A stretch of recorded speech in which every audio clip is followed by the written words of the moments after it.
Okay, you guys, here's the fires. I won't talk politics. I'm just gonna show you this, say a prayer for my neighbors. This is literally up the street from my mom's house.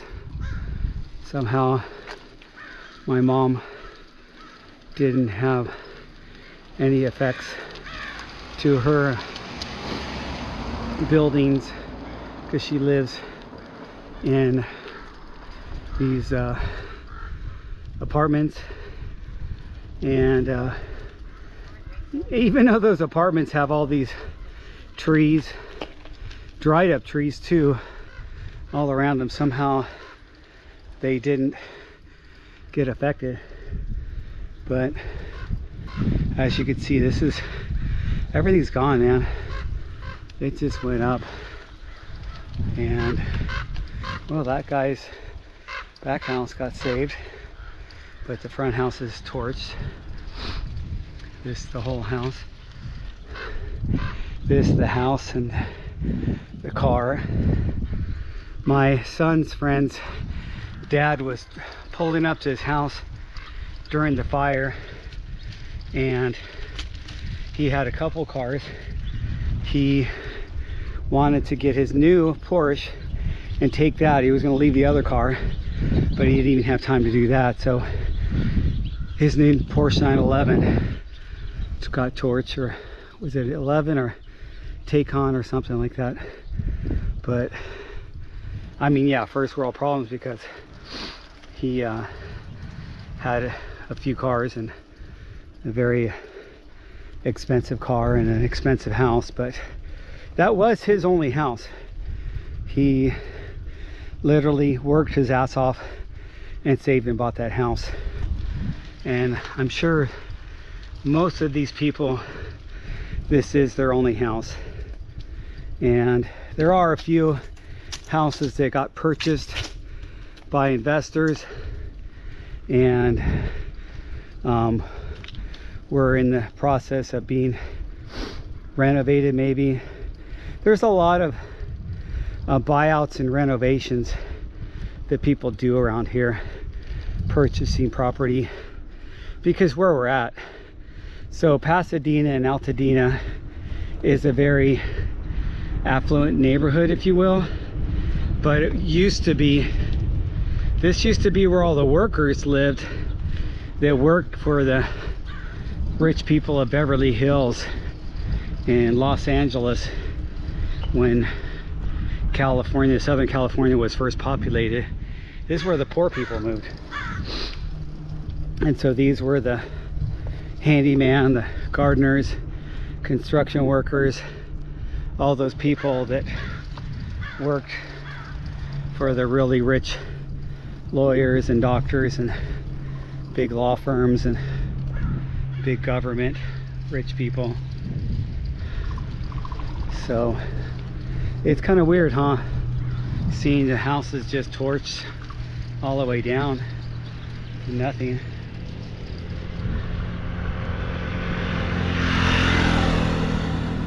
It's hard to imagine what would it be like to have to rebuild from nothing and have everything gone, with just not just you, but all the houses around you. I mean, this whole neighborhood is literally going to be revitalized, like it or not, right? And these people are all without homes, yet they are paying mortgage, and they are going to have to pay property tax. I think the governor said he encouraged the county assessors to defer the property tax till the end of the year. But okay, so you pay the full property tax at the end of the year. That's always been a thing. Okay, I pay property tax. I could choose to pay it twice a year, half and half, or pay the whole amount at the end of the year. So I don't know what benefit that was. It's only a benefit if he's going to waive it. And why they can't waive it is beyond me. I don't know. Maybe you guys know in the comments. So, but look at the views these houses must have had. How big some of these lots were. Now that you could see all the way in the lots. Looks like this guy has some cinder blocks going already. So some people literally just abandon and move to another city. Other people, that was a RV or something, I guess. Other people stuck around and are coming back to try to redo their homes. But there is nothing there, you guys. There is, look at this one home that just somehow didn't burn. Isn't that crazy? Wow. But his back of his home did. So I hope this is not too macabre for you guys. I just wanted to save it for myself. I'm never going to see anything like this again. And I wasn't even here when the fire started. As you guys know, I made that video. I was hearing about it while I was finishing up my vacation in the Philippines, and knew that I was flying back to my mom being evacuated and my house still in a evacuation zone, but no, we didn't have to evacuate. So I was lucky with that.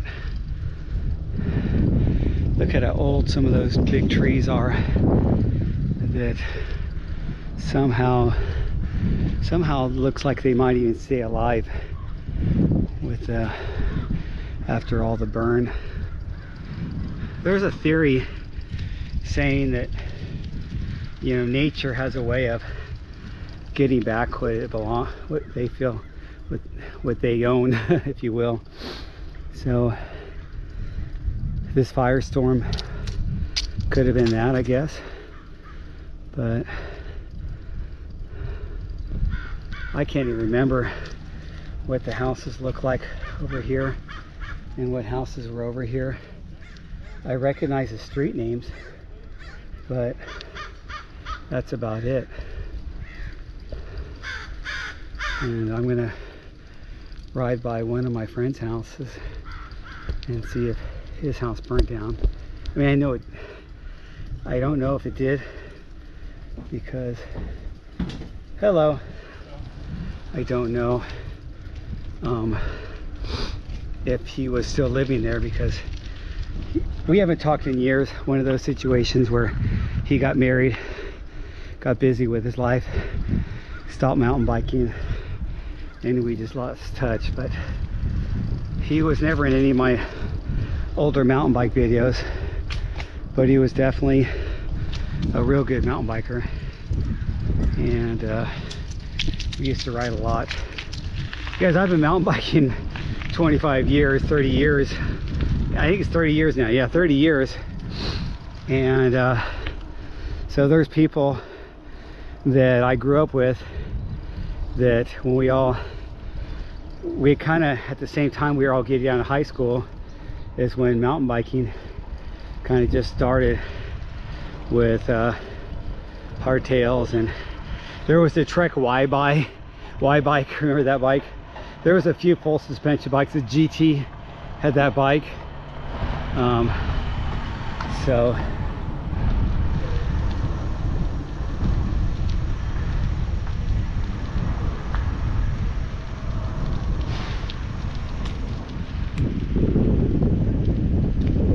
here's some more scenery.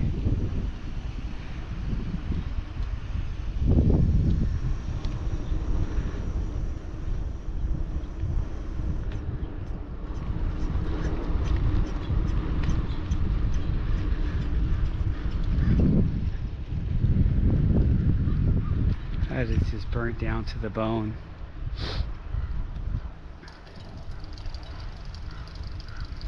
Tell me in the comments, have you guys ever seen anything like this? What do you guys think? Some huge pieces of lumber right there, huh?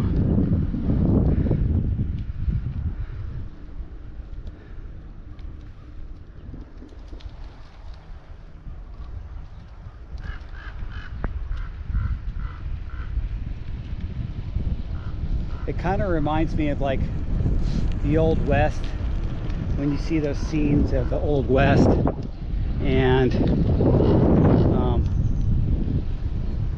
people that go to those ghost towns and there's nothing left but a chimney where the rest of the house kind of burnt down.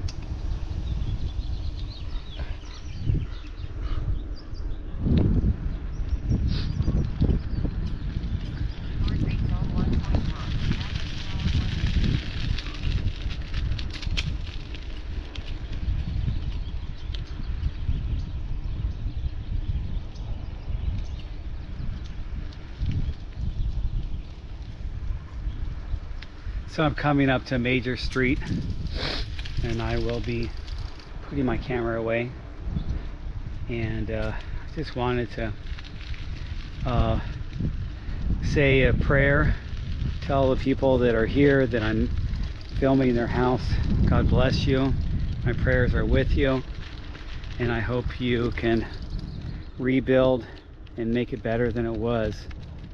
And I did some volunteer work. I'll be doing some more volunteer work, but I just wanted to show you guys this. This is, like I said in my earlier video, this is my first bike ride of this year, and it's kind of weird. Anyway, I'll talk to you guys later.